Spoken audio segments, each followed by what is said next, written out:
Guys, Jacob here. In today's video, I'm going to be talking about the TU12 patch notes. This is welcome to the PTS. As you guys know, the PTS is active. Now you guys can hop in and go in there and test out some of the new stuff that's being added. I'm not going to make this video too long. I'll cover most of the stuff that's in the PTS patch notes. But as you guys know, this is the PTS, and a lot of the stuff can change. For the PTS phase, we'd like feedback on these topics: the optimization station, new weapons and gear, the new skill variant Achilles Pulse, general game balance, PvP and PvE. You guys will not be able to have stuff, stuff's disabled in PTS as usual. Season 4, new global event shop. So you guys will not be able to access that stuff until later on. The optimization station, if you guys are not aware of what this is the new optimization station. It's kind of like the one from the first game, but it's a little bit different, and I'll go through that. If you guys are aware, you're not aware what the optimization station is from the first game, it basically allows you to max out all your gear and all of their attributes. Upgrade the attributes of any weapon and gear piece in inventory step by step to their maximum value. Requires new materials sourced from all over the game. Alloys and weaves acquired from deconstructing high-end gear or better loot like holsters, knee pads, chest pieces. Tactical assessments acquired from defeating final bosses, missions, bounties, and summit. Greater difficulties yield larger amounts. Field data recon, which is acquired by completing control points in the light zone, landmarks in the dark zone, and some summit floors. Greater difficulties yield larger amounts. SHD calibration rewarded for certain daily and weekly projects. All materials may be crafted. Crafting blueprints may be rewarded from high-tier control points or from project completions. SHD calibration field recon data can also be acquired from summit caches, which are rewarded for completing the new summit challenges. Now for the summit challenges, these are some of the challenges in case you guys were not aware, which is players can activate 2 summit challenges at a time, and for this, it's going to be 1 tactical and 1 ascent. These are 2 specific to each player, but in groups, it is likely more. Basically, it's an advantage if you guys have them and you're doing them together. Each summit challenge can be completed once per 1 through 100 climb. All finished challenges reset once you finish full 100. In progress, 1 maintain their state. Rewards increase per challenge completed, and they include stuff like the target loot items, summit challenge caches, which have optimize and recal materials, XP, and more. New tab on Mega Map screen to activate these challenges. Accommodations, in case you guys like hunting accommodations. You guys can get now 15 new accommodations. They adjusted a few things on summits. If you guys want to read through this, I'm going to read through them as well. Adjusted summit weekly project for now only requires completing 30 floors.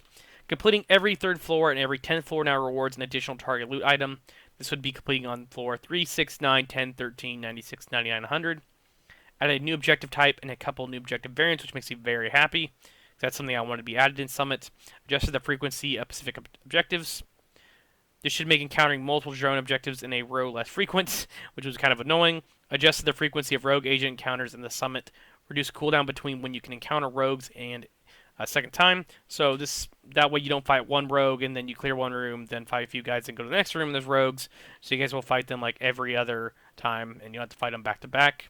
Now for the new exotics. There's a lot of stuff you guys are very excited about. This is the Scorpio Shotgun based on the 612. Talent is Septic Shock. Shooting a target applies stack of venom, which lasts for 10 seconds. Increasing this adds more severe debuffs to the target. Now for Poison, that's PvE. PvP, you can see it's Bleed. Disorient for PvE. Disrupt for PvP. Shock for PvE. And PvP is Ensnare. And then stack number 7, targets take 20% more damage from all sources. And if you guys are curious what that weapon looks like, I will pull up a picture for you guys real quick so you can take a look at it. That's what the new shotgun looks like. Next, we have the new exotic holster, Waveform, which is alternating current. Generates a stack from 3% skill damage on one of your skills every second, capping at 10 stacks. After 10 seconds at the cap, the stacks transfer to your other skill. That process then repeats, and basically it's infinite, so it's constantly going back and forth. If you guys are not aware of what that looks like, I'll pull up a quick picture of that as well. That's what the new holster looks like. Kind of looks like an iPhone, but it does look pretty cool. Next is going to be the Capacitor, which is going to be the new assault rifle based on the PDR. Rewards by completing 5 summit challenges in a single ascent. Talent is Capacitance, which is shooting enemy builds a stack of 50. It caps to 50. Each stack grants 1 skill damage. After 5 seconds, stacks decay 1 per second. For each utility core attribute, you gain 5% weapon damage, which I'll pull up a picture of that as well real quick so you guys can see exactly what it looks like. It kind of looks like a PDW SMG from Black Ops 2 if you guys ever played that game. It looks very similar to that, but it's an assault rifle, and it has a big ACOG scope on top of it, and it's red, kind of like the Eagle Bear. Now for the Rigger gear set, it's the two bonus which is 15% skill haste. 3-piece is 15% skill duration, and the 4-piece is Tend and Befriend. Interacting with your deployed skill grants a 25% skill damage for 10 seconds. This buff cannot be refreshed. Interactions include using a deployed skill, changing the skill target, and healing the skill. And you have the chest piece, which is increase the damage from 25% to 50. And on the backpack, which is canceling your skill, resets their cooldown, which are the backpack and chest piece talents. The new skill variant, which, to be completely honest, I was really thinking this was going to be the recovery station from the first game, because I've seen it everywhere. A lot of people are talking about how they've seen it, and you see it in Summon a lot, you see Black Tusk using it a lot, but this is called the Achilles Pulse, targeting a single enemy with a pulse, which identifies weakness, highlighting them, and causes any damage to those areas to take extra headshot damage, useful for solo snipers, or as a support skill user, painting targets for your teammates. Note, this skill will be basically, to put it short, you guys will be able to unlock this for the prime target. But it's on the PTS only for testing purposes. New named items. You have the new Marksman Rifle, 308 Marksman Scalpel, Future Perfection, which you guys you already know what this is. These are basically just new guns, same talents. Weapon kills grant 1 skill tier for 19 seconds, stacking up to 3 times. Weapon kills at skill tier 6 grant overcharge for 15 seconds. The PDR Assault Rifle, which is perfectly in sync, which I cannot wait for this. Hitting enemy grants 20% skill damage for 5 seconds. Using a skill or damaging enemy with a skill grants 20% weapon damage for 5 seconds. Damage increase is doubled while both buffs are active at the same time. Then you have the new talents. This is the Empress International Caesar's Guard. Talents perfectly skilled.